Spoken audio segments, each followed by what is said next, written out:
All right, we found our first porcini. This is a perfect specimen. You can see here that it's got a bright white stipe with these cool reticulated features, and then underneath it has pores instead of gills. So this is the Rocky Mountain porcini.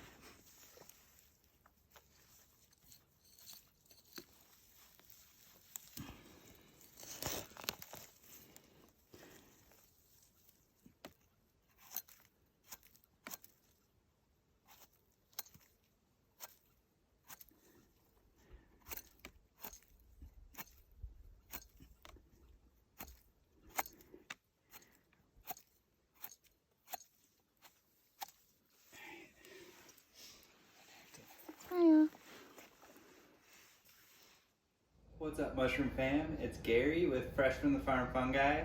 Today we are going to be cooking with mushrooms. My wife and I just got back from foraging these beautiful porcini mushrooms. So we're going to be making a porcini spaghetti, and we have some beautiful fresh lion's mane mushrooms that we're going to be making some appetizers. And one of the more popular recipes floating around today with lion's mane is the lion's mane vegetarian crab cake. So this is not crab meat, it's actually lion's mane, which is very similar in texture and flavor. So we're going to substitute crab meat with lion's mane, and the recipe for this in particular, this crab cake recipe, is going to be in the link below, and I'll kind of walk through the process for making these crab cakes. Alright, so the first process that you want to do is break apart the lion's mane about a pound into this really flaky, meaty-like texture. So I recommend just taking a big chunk of lion's mane and kind of breaking it up with your hands. And then once you get a substantial amount like this, you're ready to move on.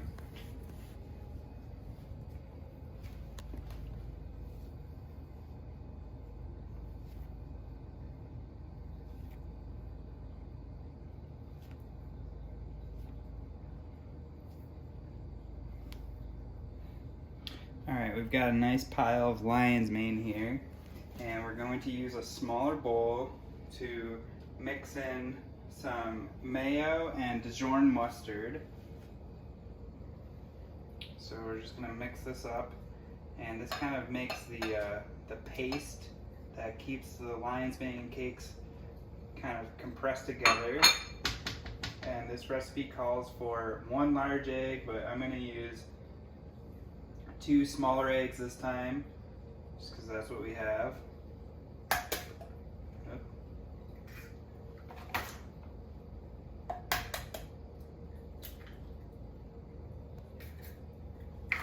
Alright, and then I'm going to season the egg mixture with some Worcestershire sauce, so 2 tablespoons. Teaspoons. Or teaspoons, I mean. Thank you.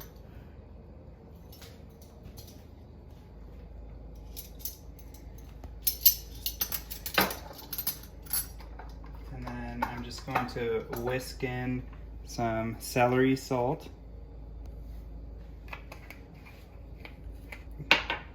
some paprika,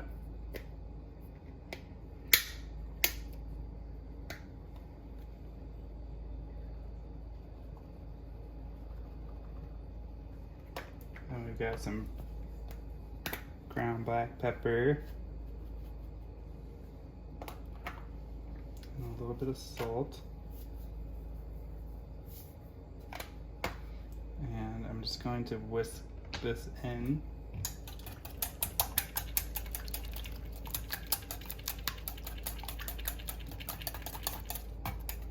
Now we've got our nice paste for the lion's mane cakes.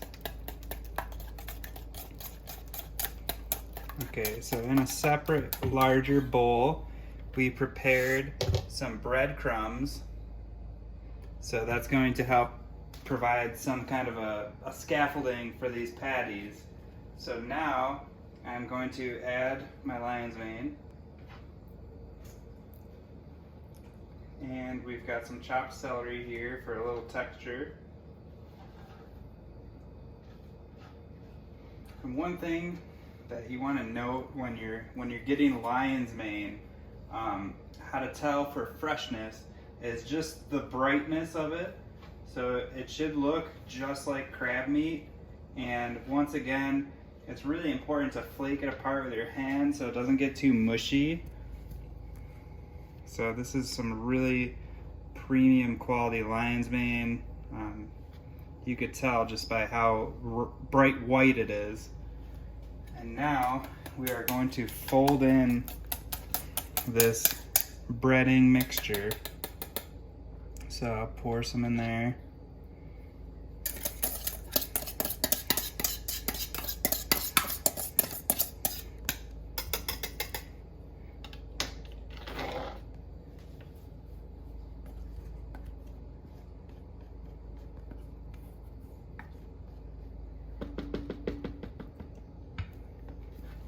Okay, so now we're just gonna fold it in and start to make our cake mix.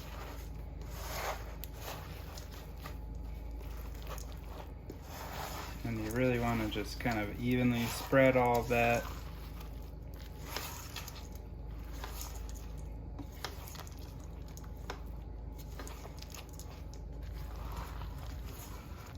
It smells like fish fry or some Old Bay seasoning.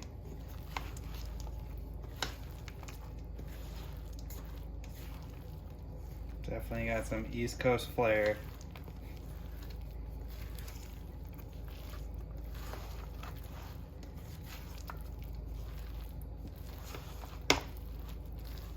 Alright, so now that it's all folded together,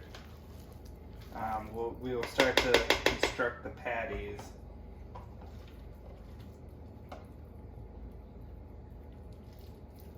So I'm just going to start off by making about a golf ball size little blob and then flattening it out.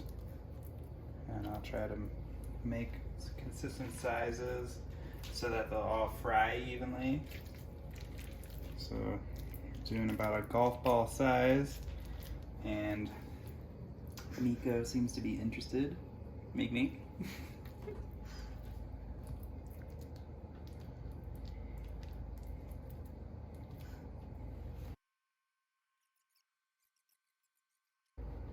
They're about an inch thick and maybe about 3 inches wide. And I think these will fry up really nicely.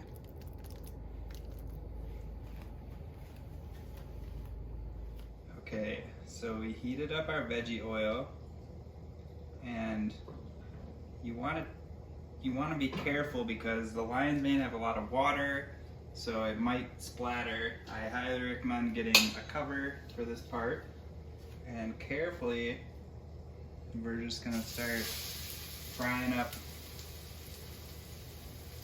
our patties.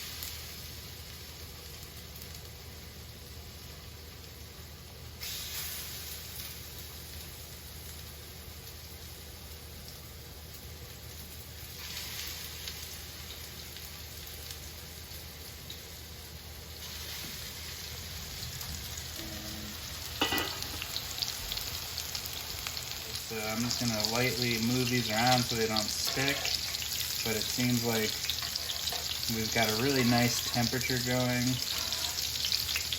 If it's getting really splattery, you can always put on this lid and then lower the temperature.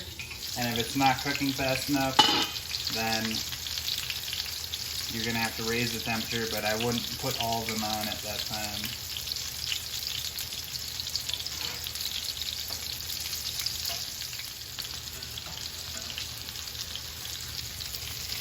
And the key is to get a nice golden brown color. So I'm going to go ahead and carefully flip that guy.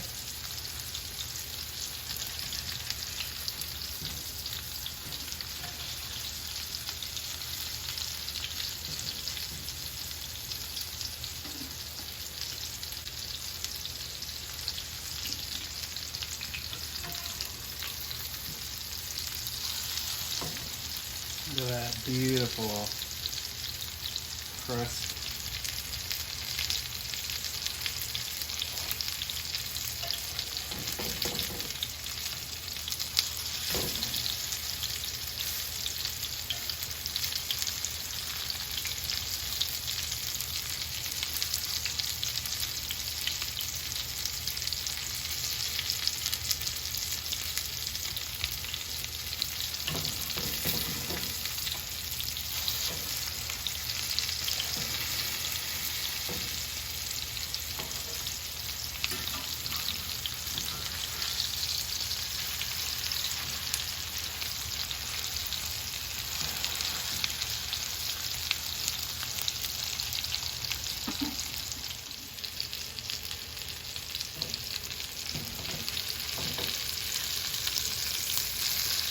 Looks like the first ones are almost done, and I like to just put it on a paper towel so it kind of sucks out some of the vegetable oil, and we'll let these set while we finish our spaghetti. So there's a little bit of oil left in the pan. If you want, you can use the remaining oil, but I really think that porcini and butter goes good together. So I'm going to start off with some fresh garden garlic. Shout out to Zach and Anna. They grew this garlic in their garden. So this is going in with the porcini and butter. And we've got a little lion's mane, so you can always throw that in the spaghetti. But I'll chop it up a little bit.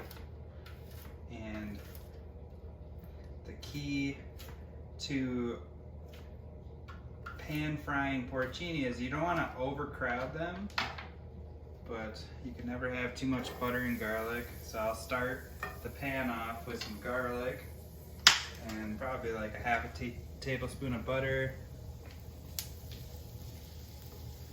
And we're just gonna get that bubbling. Okay, so these are some freshly picked porcini from about 2 hours ago. And one thing you want to do is just kind of keep an eye out for bugs. There's a hole right there, but it doesn't look too concerning to me. So I'll just go ahead and slice these guys up. The caps have a really nice umami, almost like a meaty flavor to them. So I'll start off with some caps. And look at this beautiful porcini mushroom. That is ideal right there. Look at that beautiful porcini mushroom. Okay, so the key is getting them nice and thin and not crowd the plate. Like Guy Fieri says, we are going to Flavor Town. Alright. So we've got our porcini and butter.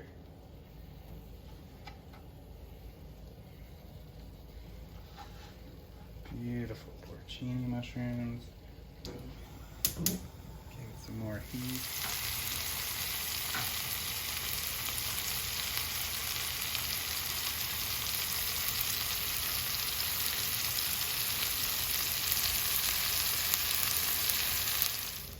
Alright, so once you start to see the edges kind of furl in, you can start flipping over the mushrooms, and I like to have a nice brown, like crusty edge on the porcini, and that way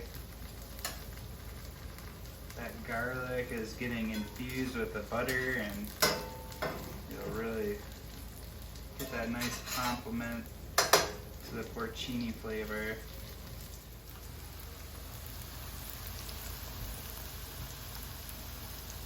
Alright, so these porcini are ripe to perfection. You can see the browning on the edges. They're still a little firm, but kind of crispy. And if I had more time, I would probably put the rest of those into the sauce, but I'm gonna highlight these porcini since we picked them like 2 hours ago, and I'll just place them beautifully on top of that spaghetti. All right, and now we get to taste it. So,